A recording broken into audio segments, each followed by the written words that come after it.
What's going on, everybody? It's me, Tommy, here to live stream again. It is Thursday night already, and early in the chat we've got Ryan Cow. Thanks for showing up, man.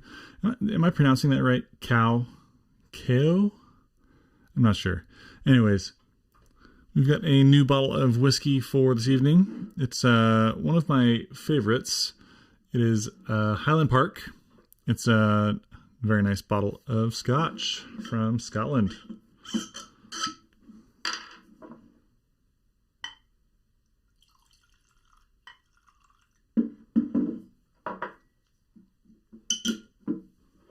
Cheers.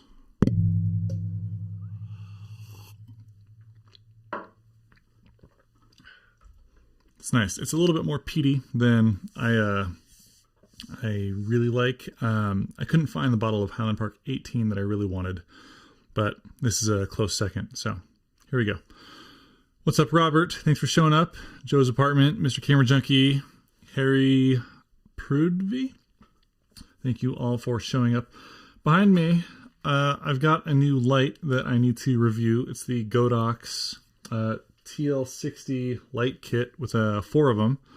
And I did a little video last night just kind of talking about them, and I wasn't super happy with the video because it was more of like a first impressions thing, so I nixed it. I need to work on that. I don't like the first impression type videos, so I'll edit down a couple of my first impressions in terms of like build quality, but I still got to do all the measurements and stuff. So that review's coming, but I do so far like them a lot better than any other of the budget tubes that I found so far, particularly in a kit like this. They seem built really well. So it is Cal. Thank you for correcting me there.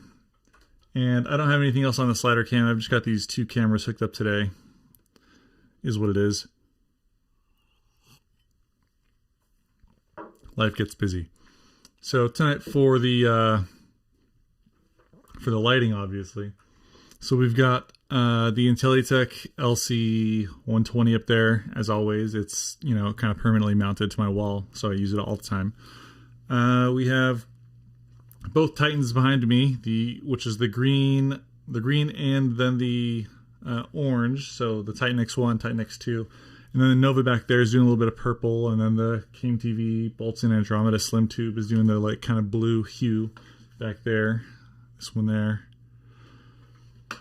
And then, of course, the Godox lights, which I'm actually testing in this live stream. And then we have both Aperture 120D Mark IIs turned on. That's one. That's the other. Just kind of lighting everything with intention.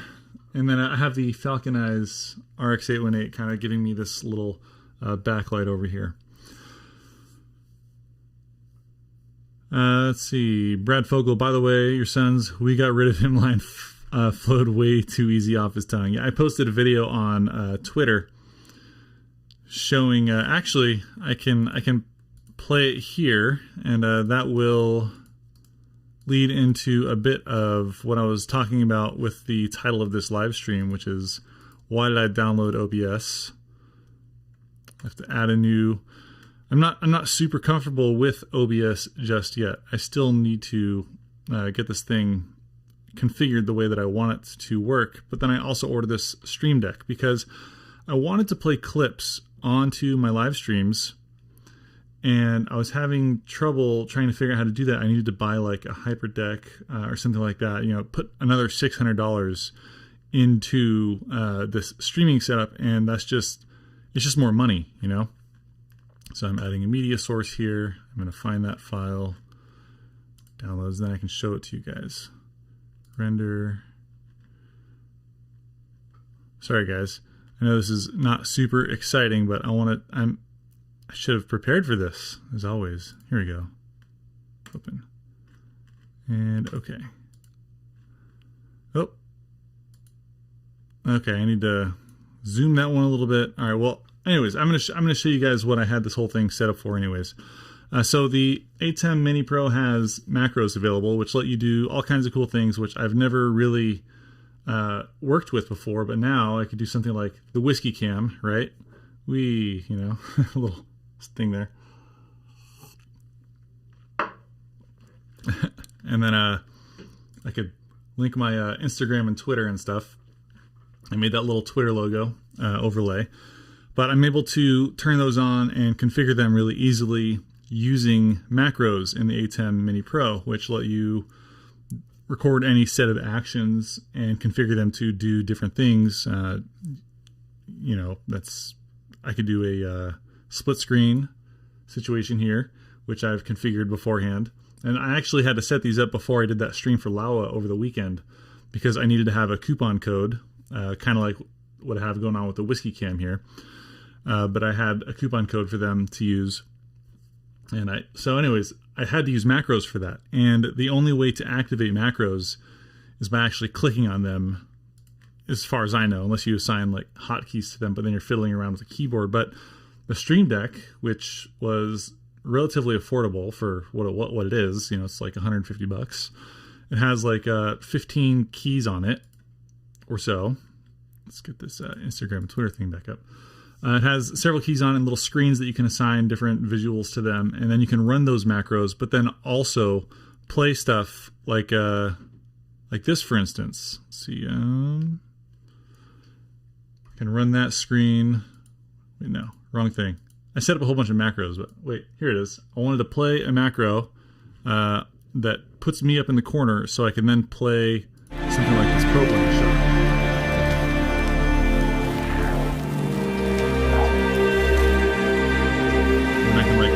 About videos and stuff, so I think that's pretty neat. But in order to do that, right now I'm clicking around. But in order to do that, I'm clicking around all these different macros, which is kind of hard. I have to read them on the screen super far away, and it's kind of irritating. And the Stream Deck. Hey, Micah. Let me see that. Air horn. Party air horn. You gotta go to bed, dude. That's my son, Micah. I love you, kiddo. Love you too. Don't buy our kids air horns. Ever. Anyways.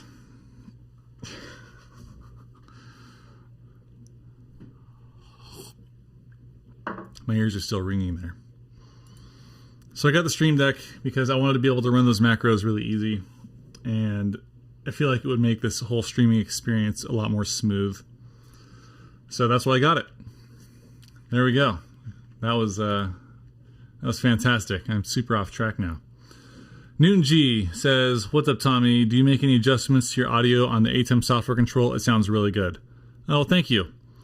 No, I don't. The EQ is completely stock. The only thing I do is I pump it 4 frames forward so it's in sync with the audio. Otherwise, when I bring the audio in from the Mix Pre 3, it's like 4 frames behind.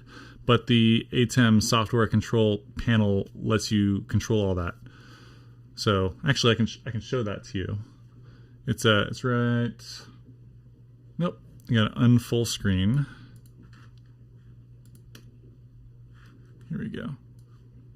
This guy right here. So that lets you adjust the frames forward and backwards on the software, so you can determine how in sync it is. And by the way, these are all the macros that I have to click in order to make all these different things happen that I was trying to show you guys earlier. And let's go back to this, and then put that back onto full screen. Boom. There we go. This is the here actually. Okay, now I can show you this other clip that they were talking about with my son. I don't know why the source is not. So it's only like the clip is 4K, but it's way too big. It doesn't fit. Maybe I need to configure the media properly. Properties. There's no fit to frame. Yeah, I definitely should have learned all this software earlier. That would be fantastic. Transform? No. Fit to screen? Here we go. All right, now I can do it. And now I can show you guys.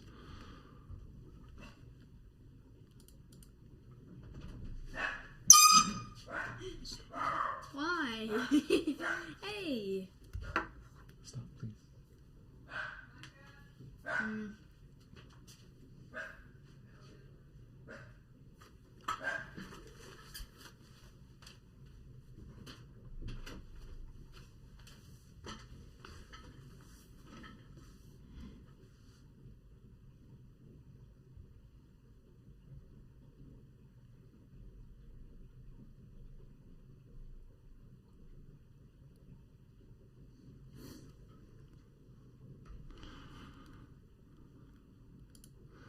Yeah, so wasn't that fun?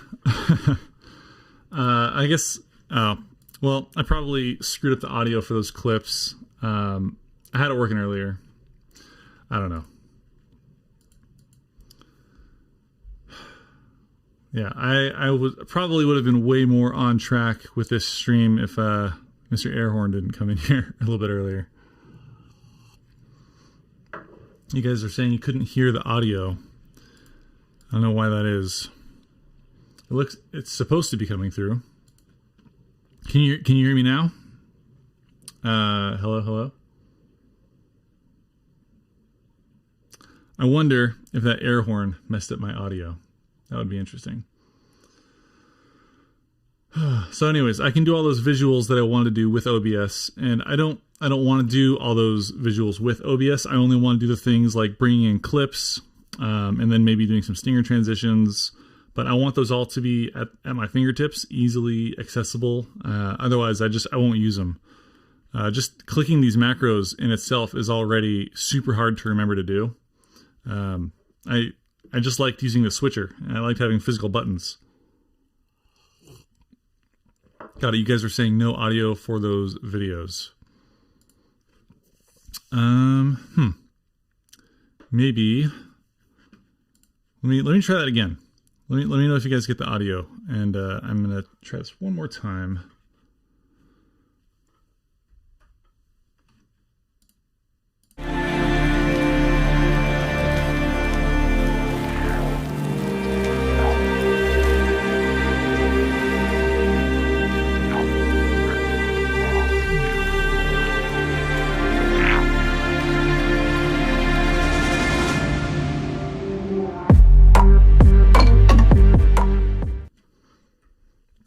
All right, so you guys were saying you have the audio for that one. Good. All right, I'm just going to change the source because I must have configured that clip properly. Properties, browse. Let's see if this works now. Render. All right, let's try that again. Welcome to the Tommy Calloway channel. We got rid of him, and now this is my channel. Okay, so this is the new light that I got. It's white right now. It can change colors. That's all I know. Okay, I'm not recording you. You say it turns on. Push some buttons. Don't hit the microphone. I'll push some buttons. Ow! Here, sorry. I want to push buttons. No, you got it turned on. Your microphone is my way. Yeah, it's recording your sound. I'm gonna go get this thing. Yeah, those are the only clips that I had prepared for this evening, but it's just my learning how to use OBS, which is obviously still a work in progress. But I've always wanted to play clips over and talk about them, and then also do some maybe critiques and things on these live streams. And so OBS is really the only way to do that without having to pay a whole crazy amount of money for a whole bunch of extra hardware, which again won't even do everything that I need it to do, like the hyperdeck. And I don't want to have to load the clips onto like an SD card and then load those into my streams via hardware. I don't mind using a computer to use all that. So OBS works really well in this instance where it's essentially just running one of my screens as input number 2, so I can then run a bunch of transformations and run stinger transitions and different things like that. So that's why I got it, or ordered it anyways. It's not here yet, but I imagine it's going to optimize this workflow quite a bit.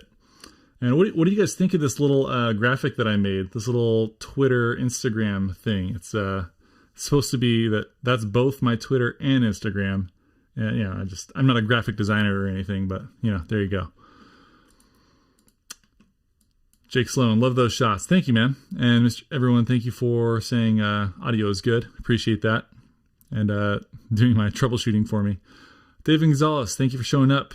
You can use the switcher with OBS. Sorry, the Stream Deck with OBS. Yeah, that's why I got it, because I wanted to use it with OBS. And actually, there's also a plugin to control it with the Atem Mini Pro. So I can have the Stream Deck will control the hardware functions of the Atem Mini Pro as well as all the software functions of OBS together. So I'm really excited to start using that. Kobe Markham says, with filmmaking, you can film anything you want with the simple formula n+1, n being the amount of money that you've already invested. Yeah, that's true. Yeah, it's an expensive sport, or hobby, whatever you want to call it. I feel like it's I don't know. I feel like sports are less expensive. So let's go with hobby/career. I wouldn't call it a sport. These kids are having some buffering problems.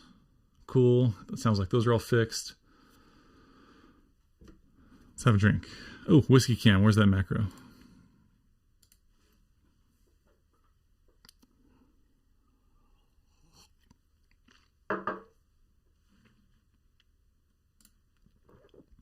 Whiskey can. Let's turn that off.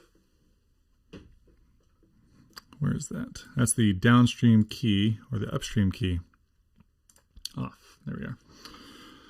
Joe Lax, you should check out Scammer Payback. You'll enjoy it and you'll get a lot of important knowledge. All right, I'll check it out. Spicy Knives, would you consider staging your lighting underlit like Degas painting for a live stream? Yeah, absolutely. I've done some really dark and really moody live stream lighting things. So maybe next one will be all underlit and like coming from the floor and like giving me these weird clown shadows and stuff like that. So I'll do that next time. I'll do underlight next time. Mr. Camera Junkie, Streamlabs OBS is a bit easier in my opinion, especially if you are already familiar with OBS. Yeah, I'm not familiar with OBS at all, and I downloaded it like yesterday, so there's that. Exercise Enlightenment says, I am learning Ecamm for Mac. It's pretty impressive, but costs money. Well, if it helps, it's better than OBS, then it's probably worth the money. Maybe I'll watch some videos comparing the two, see which one's better. Joe's Apartment says, nice combo logo. Thank you. Appreciate that. Insta Twitter. Yeah. And if you haven't used macros on the Atem Mini at all, they're very powerful and I like them a lot. So you should check them out. I like the Insta Twit bird. Thanks. Just realized you matched the bird eye with the Insta dot. I'm glad someone noticed that. Cheers to that. Thank you. Let's go whiskey can for that one.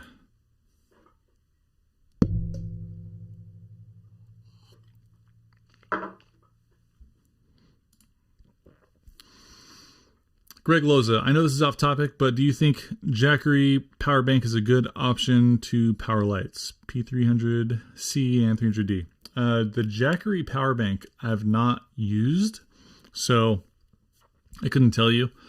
Aperture does have a really nice converter for VMAT batteries, which is completely silent as far as in my use so far. So I highly recommend that. But I'm sure if the Jackery power bank does what its specs say it does, I don't know. Check out some other reviewers. I've never even heard of it. So maybe. Mr. Camera Junkie is talking to Exercise Alignment. Fen Dunin.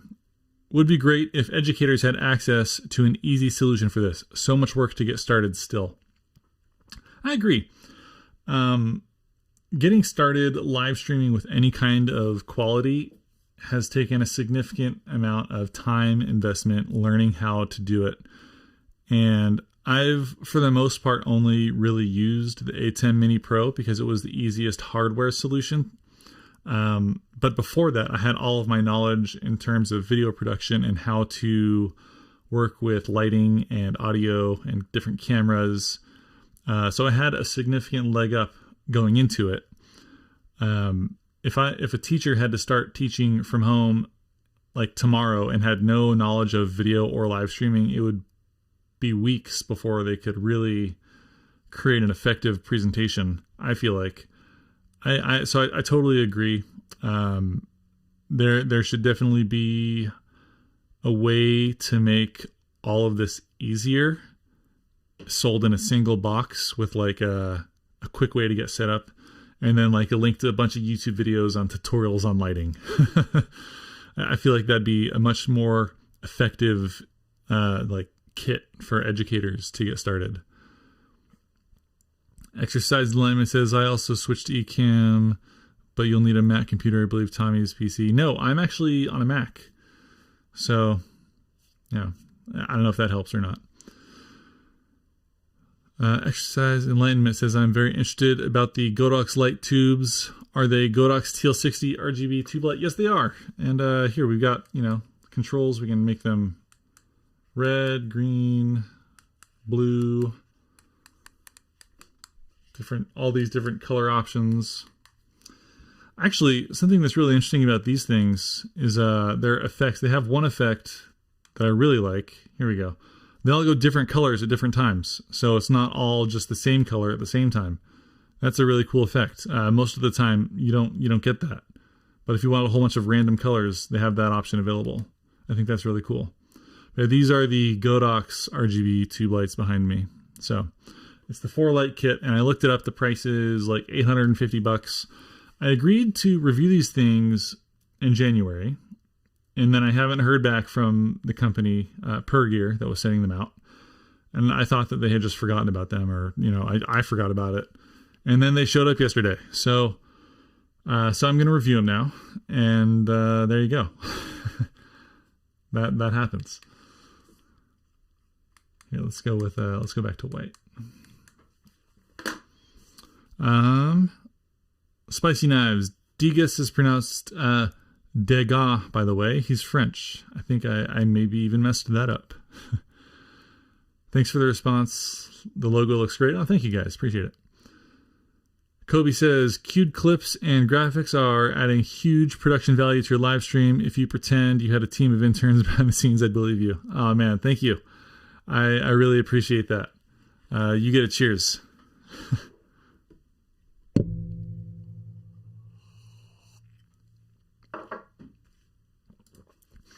Of course, I really just wanted to have this. I've wondered how to have this up here for like the longest time, because I've just always wanted to have something like that on my streams. And I finally, I had to learn it. And I watched Photo Joseph's video that he released a few days before I went live with Lawa, and which was this past weekend, because he did a video 5 days before I had to do that stream, which was how to get a card on with transparency and the proper stuff on it.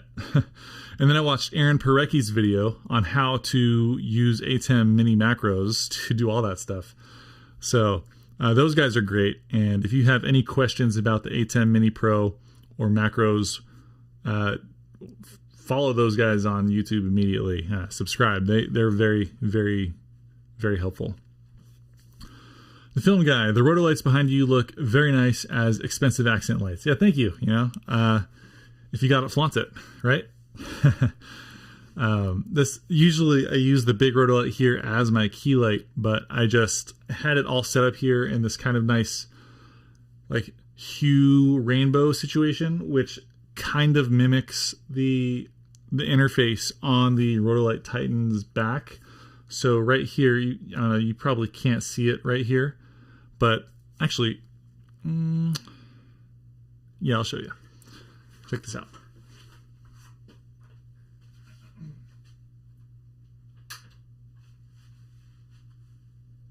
So this right here. So I wanted to mimic this interface right here with the lighting that I have behind me.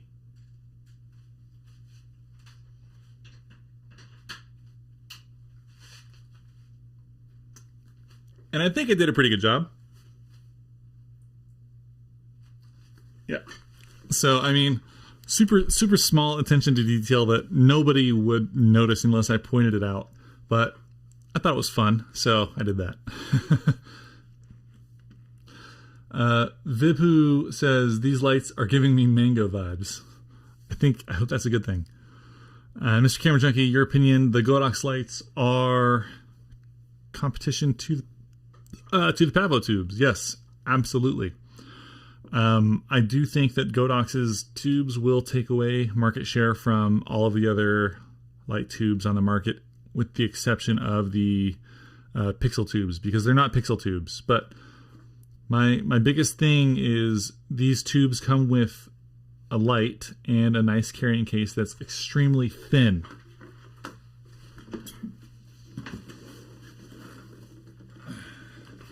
Look how thin this is. Right?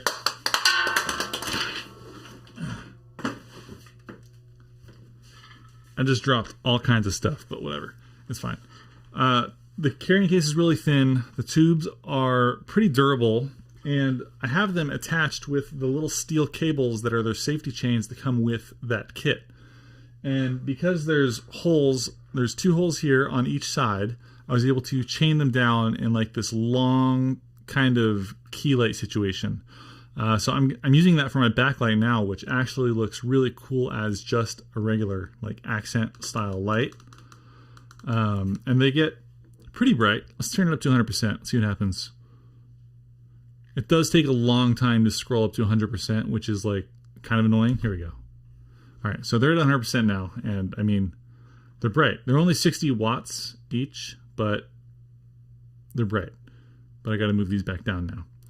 Now there's no, as far as I've found so far, there's no like preset for intensities. Like if I want to scroll quickly between like 125, 50, 75, 100, I don't see any presets for dealing with that, which is kind of irritating considering how slow this remote changes the intensity. But you can turn them all on and off at the same time. And there's also a mobile app which would make selecting the intensity a lot easier. So there's a lot going on with this light and with these lights. I really like it. They also have DMX RJ45 connections, so you can control them over Ethernet. A lot of value in these little tubes. So those are what I've got so far. I like how they're kind of small. They're built really well. There's not like extra bulk where it doesn't need to be. The little clips that come with it, they hold the light in like any direction, and they don't cover the front of the light when they're clipped on, which is just a small little thing, you know, but it helps. So those are those lights. The review will be up probably this weekend because a couple of embargoes got pushed back on other things that I was reviewing. And there we go. Will and Nikki says, another off-topic question. What's your consensus on small V-mount batteries? I've enjoyed your Bebob and IntelliTech reviews. Are the Bebob batteries worth the extra cost? Well, I'm going to go to the Whiskey Cam. I'm going to show you my opinion on that.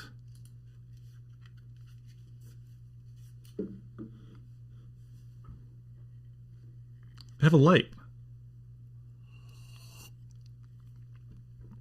So, obviously, you know. Yeah, no, it's I think they are. They're super durable. I've dropped 3 or 4 of these batteries from about 5 feet up, and they're all shockproof, so they're all fine. And when you drop a heavy battery like this on like a wood floor, you know, I'd be worried usually, but these were built for that. I've seen people run them over with cars. You know, I'm not running mine over with my car, but I do drop things, and I'd be worried about other batteries if I dropped them from as high as I did with onto a hardwood floor, but these are fine. So that in itself has saved me the value of the batteries for the ones that I've dropped. They're also completely serviceable, and they give you a status rating. So when you hit the button, it tells you, you know, this one's green, but when they're losing capacity, they turn yellow. And then when they're below 60% maximum or 50% maximum capacity, this little light will turn red when you check the status. That means it's time to service it. So you just send the battery to Bebob, they service it, and it will cost you less than buying a whole brand new battery because all of the different parts are completely serviceable. And my favorite thing, now this is going to sound probably dumb to some people, but they have a little USB port on them, which most batteries do, but a lot of battery manufacturers get it wrong. So when you plug in something via USB for a lot of the other batteries, you then have to hit the status indicator light a couple times to trigger the USB port to work. But with Bebob's batteries, whenever you plug anything in, it just works right away. It doesn't require any special like magic shake or hitting a button or something. It just works the way it's supposed to. And not that I have used the rainproof piece of it. So these are rainproof. So they have their DTAP port has these grooves in it, which basically if rain falls on it, it will go into these little grooves and it will prevent those positive and negative pieces from shorting. So they're rainproof and you can plug in DTAP cables in either direction. So all of the stuff that Bebob has done with their batteries makes them the best battery. So it's 100% worth it in my opinion. You're covered with these things. This live stream is not sponsored by Bebob. I just really like Bebob's batteries. I think they're fantastic. The Bebobs might be a bit ugly. Well, no, I don't think they're ugly. I think they're the best looking of the small form factor batteries. Like, look.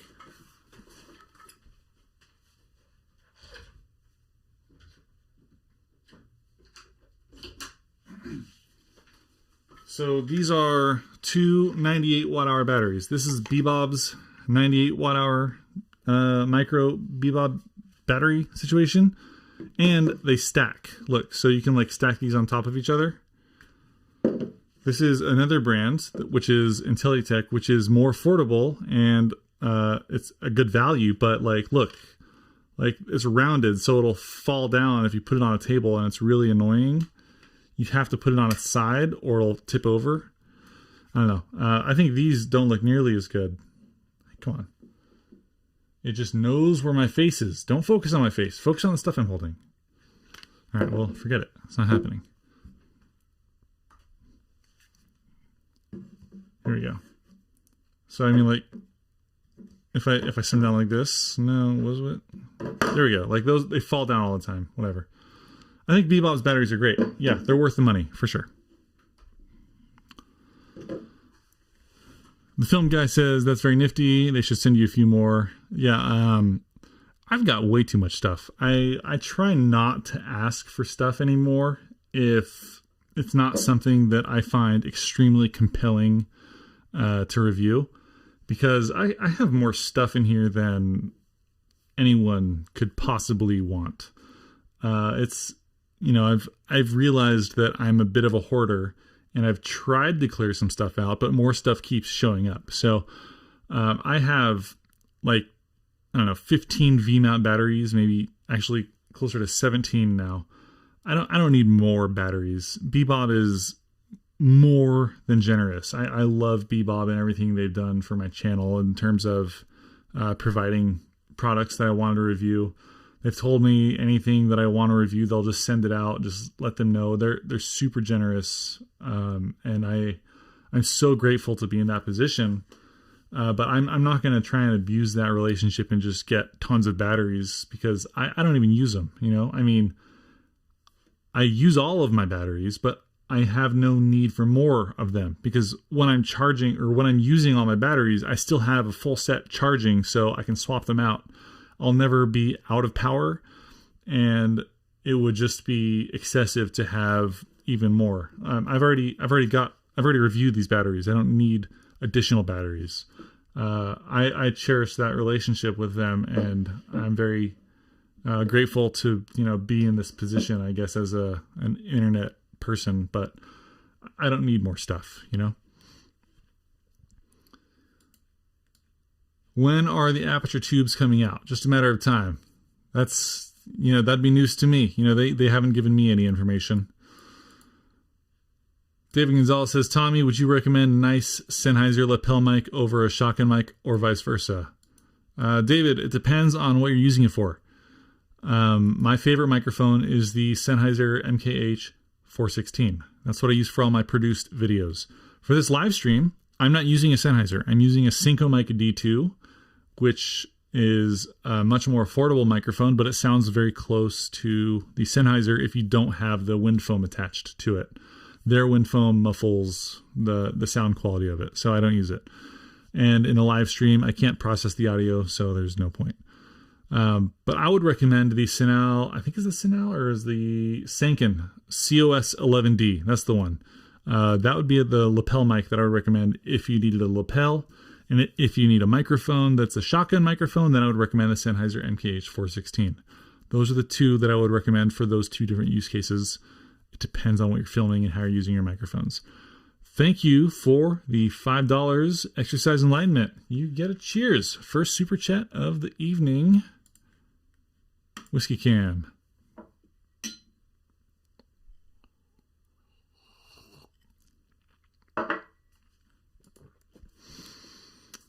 What do you see those Godox tube lights good for?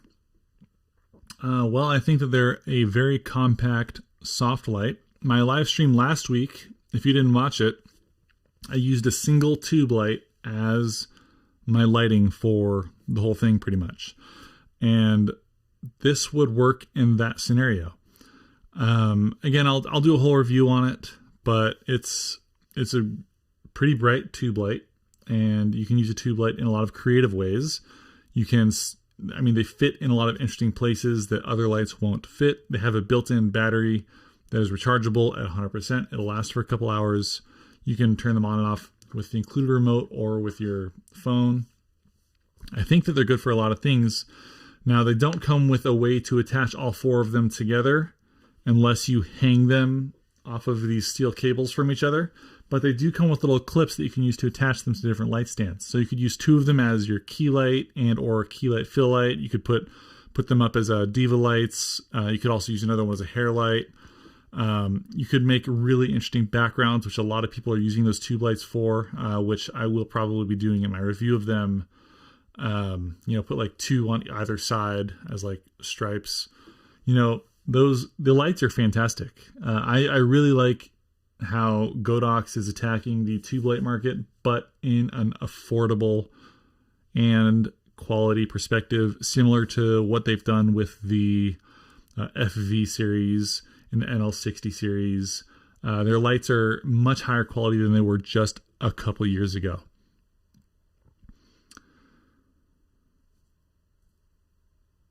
Mr. Camera Junkie says, thanks for that mini intro to the lights. You're welcome. The film guy, I was referring to Rotolight, but I'm in the same boat about gear. I have 2 bedrooms full of stuff. Might start running it out. Oh, you're talking about Rotolight. Yeah, so Rotolight, my relationship with them is awesome. I love it.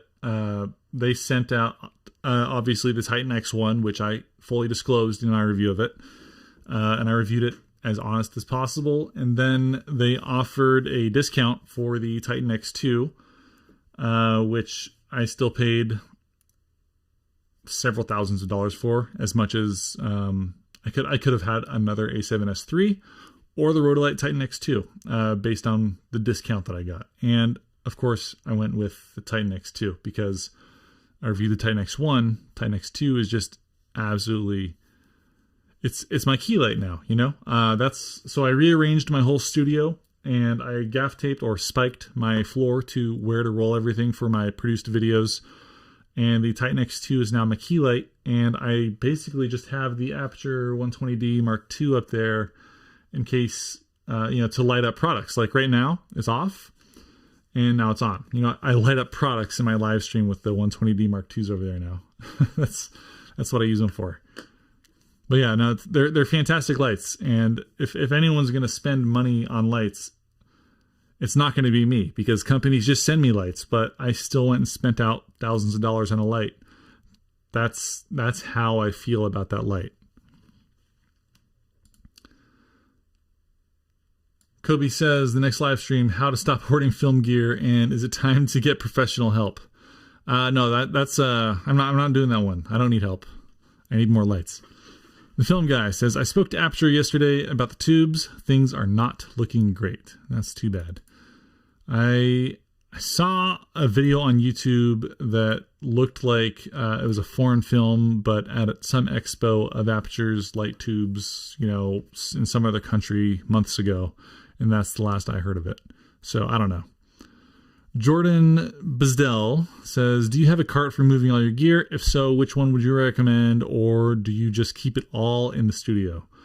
I'm a little bit of a hermit. I don't go anywhere. I don't do anything. I just film videos in my YouTube studio. So I don't have a cart.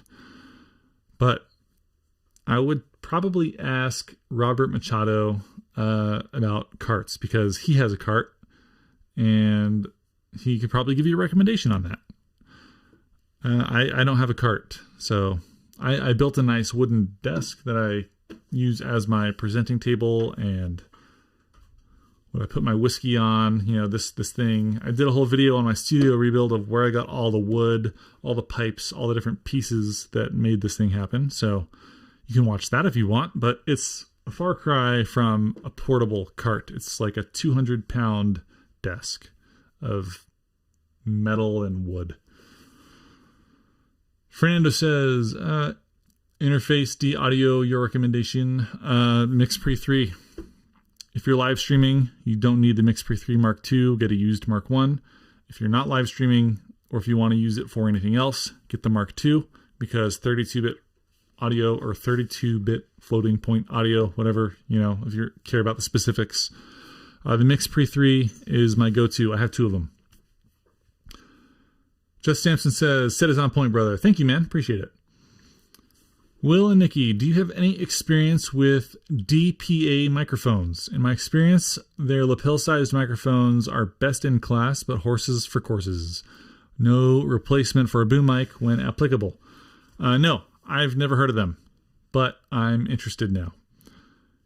I do have experience with a parabolic microphone, which is what they use for recording sports, or what you would see in like a spy movie, the microphone with like a big radar dish behind it. What I found is I don't really like them. There was a company that sent me one. The name escapes me, but maybe it was Soundshark. I think that's the one. But I really didn't like it in terms of audio quality, but I really liked it in terms of function. I stood, 30 feet away from my camera, and I had that mounted on the hot shoe, and I was able to get clear sounding audio out of it. But the audio quality was obviously terrible because it was super far away and you can't beat physics. So I made a video about it, and I was like, the audio quality on this thing it's not great. It's not going to replace a high quality shotgun microphone. It's just not. And they're super upset. They're targeting that market, and they're like, this video, we're very, very disappointed with this video. And I was like, cool, you can have it back. And I mailed it back to them. I was like, I'm not taking my video down. It was honest, it's a cool product, and it does what it's supposed to do. But it's not going to replace a shotgun microphone. It's a different tool for a different job. I'm not going to change the facts. And so I sent it back, and then I said, see you later. And that was the end of it. Which is so cool, being able to just send stuff back to people, instead of being beholden to, you have to say these things, I wish more people would just inject honesty into their content instead of selling out. I've seen a lot of people, sell out to certain brands over the years, which is it's obvious when it happens. Eric SF says to Jordan, check out Rock and Roller Carts. Interesting. Yeah, I've been considering getting a cart, but I just currently have no need for one, so I'm not going to get one. Robert Machado says, if you get another A7S III, I want to see you juggle all of them. Yeah, no, I think I'm capped out at 3. Using 3 in itself is a lot for a stream. I'm only currently using 2, but we've got the whiskey cam. and the A cam today. And I'll have the probe cam up, next week when I have a little bit more time to think ahead. And I have the Stream Deck all set up, and I'm not like trying to watch my monitor to click these macros. Jordan Bizdell says, "Oh my God, you are the only person to pronounce my last name correctly first try." Oh, thank you. It's a skill that I only have sometimes. Looking at the innovative 36X Top NXT, basically deciding between that or just getting another light. Oh, just get another light. Duh. I mean, obviously. Mr. Camera Junkie says, "Hey, Jeff Sampson, were you part of the income stream?" I guess that's a very direct question. I have no idea what you're talking about. And Kobe says, "Thanks for being honest in your reviews." You got it, man. Cheers. Boom, boom, boom. I'll have soundboard up with air horns next time. Otherwise, right now, I'm just going to be mouthing them. You know, the air horns. I'm going to have that to a hotkey. It's going to be great. Stream Deck. Yeah, I ordered it just the other day. And that film guy says, "I did that recently with a lens. I was really excited about it, but it was really, really bad. So I just sent it back and told them how I think they can improve it." Yeah, that's great being able to say no sometimes. If you have a channel and you review stuff, I know just a few years ago, I'd be like, I got this thing, I have to review it. I have to be really nice and positive about it.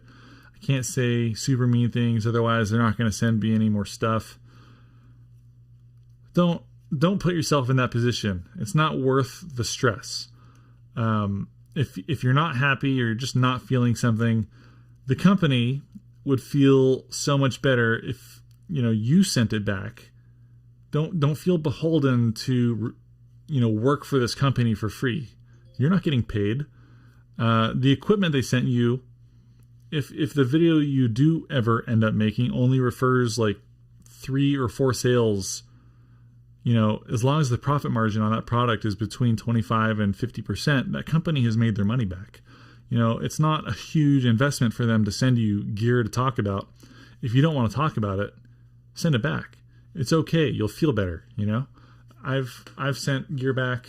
I've done negative reviews. I've burned bridges, and those are some of the most liberating experiences and the best feeling experiences that I've had on my channel. It's not that I get excited about burning bridges or leaving negative reviews on things or warning people not to buy things, but it's great to be able to do that. If a video is sponsored and they pay you money, if they pay me money anyways, I make sure that there's no way for them to prevent me from leaving constructive or negative feedback or criticisms, because those videos, for one, I try to train the companies and educate them that if you give all the details about a product, positives and negatives, the users or the viewers will make more informed decisions. They'll convert higher on a video like that than someone who's just obviously was paid to say nice things about it. But if you have all the facts on the table, a person can make an informed decision whether or not they want to buy it. That's always been my policy in terms of how I try and make reviews. And it's just, companies don't understand that sometimes. And that's a problem. But I mean, the companies that I've done that with, even with a negative review, you can still make conversions. I don't know. That's my policy. Just try and be as honest as possible. People can see through bullshit.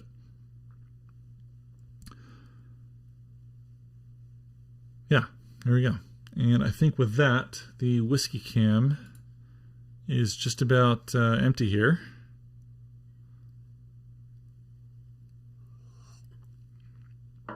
There we go. I had a couple other macros set up.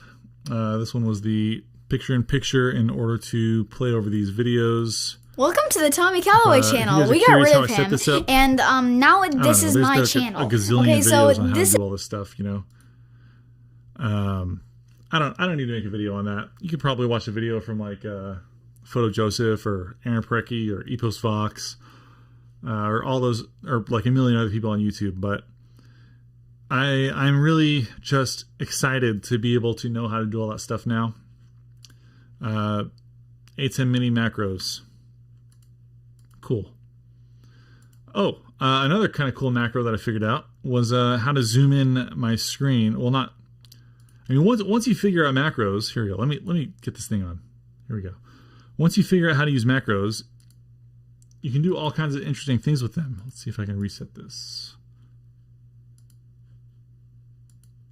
Hang on.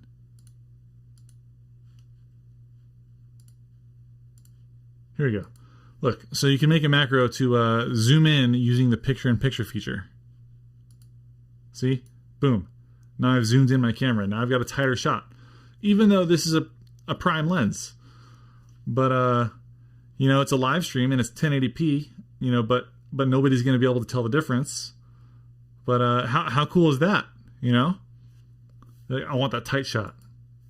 No, maybe I don't. You know, you can do it with any of your cameras. We've got this one here. Zoom in, right? Highland Park. There you go. I don't know. I'm excited for all the new stuff that I'm learning because it's you know, that's why I started live streaming, is I wanted to learn how to do more stuff and be a better presenter, create more engaging content. And I think that that's really kind of like the next step of 2020, 2021 rather. You know, I forgot what year it is. It's just kind of cool to be able to do all that stuff. Jake Sloan, are you going to sell those tube lights when you're done, Tommy Calloway? I don't know, maybe. We'll see. I like them, you know. It's the one thing I don't like is to plug them in. You've got like an AC adapter and it's kind of big, even though the cord is really long. And then if you want to charge them all at the same time, you got to plug in all 4 bricks. So you got to fill up a full power strip. And I don't like that. That aspect is kind of irritating. But I do like how you can control 4 tube lights with a single remote, right? And, you know, you can have them placed all over the room, which is kind of nice. And they're completely silent. So that's pretty cool. You know, I don't know. Maybe. Jake, hit me up after the review. We'll see. Maybe. I could see you probably want to fly them on a drone through like ice caves and stuff. Kobe Markham says, awesome zoom feature.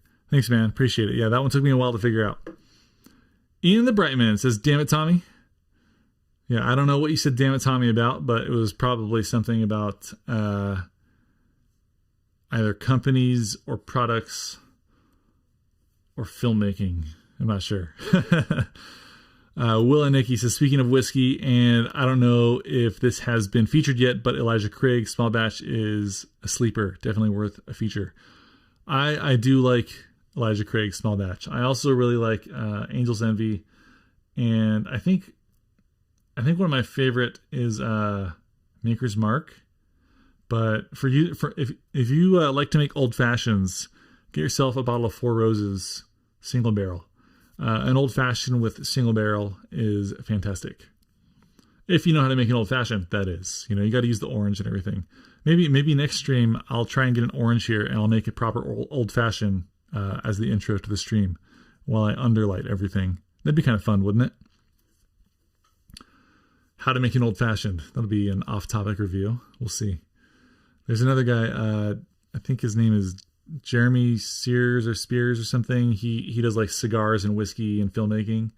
He'll probably tune in.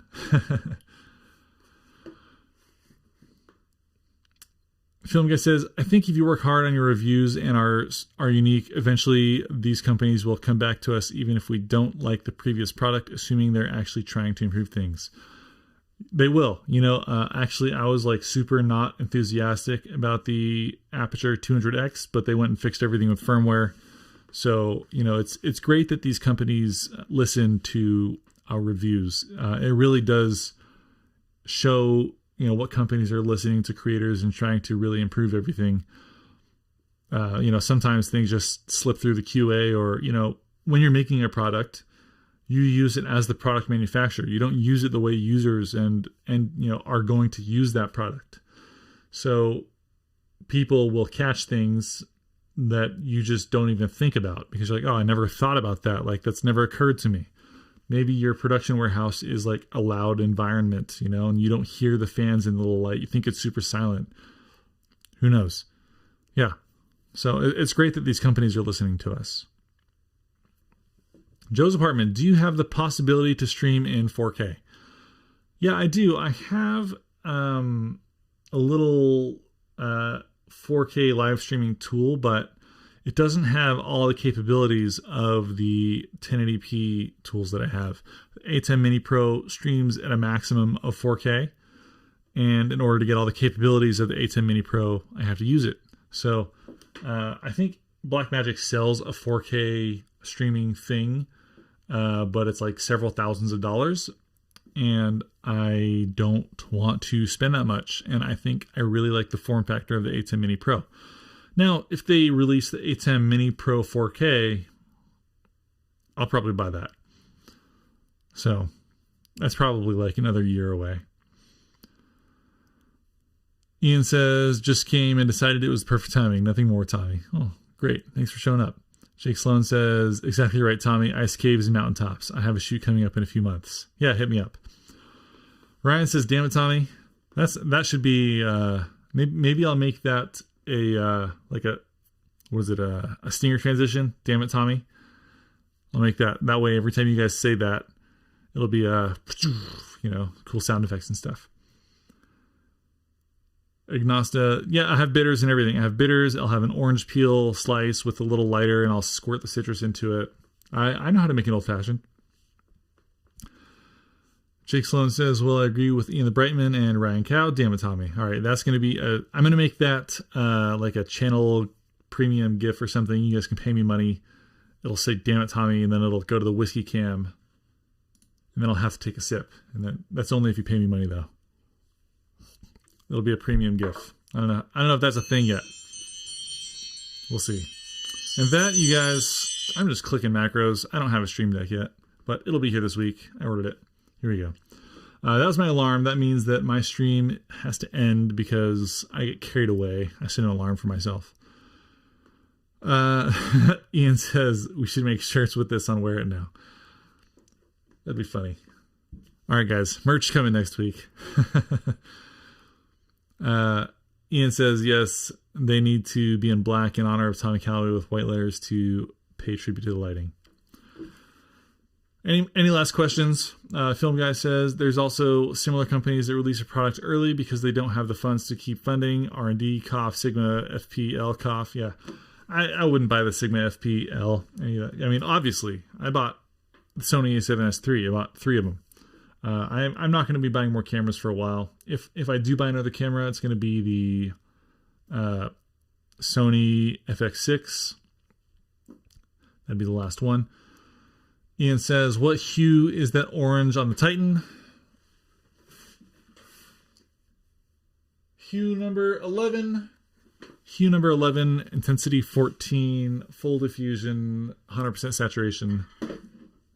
Yeah. There you go. All right, guys. Thanks for tuning in.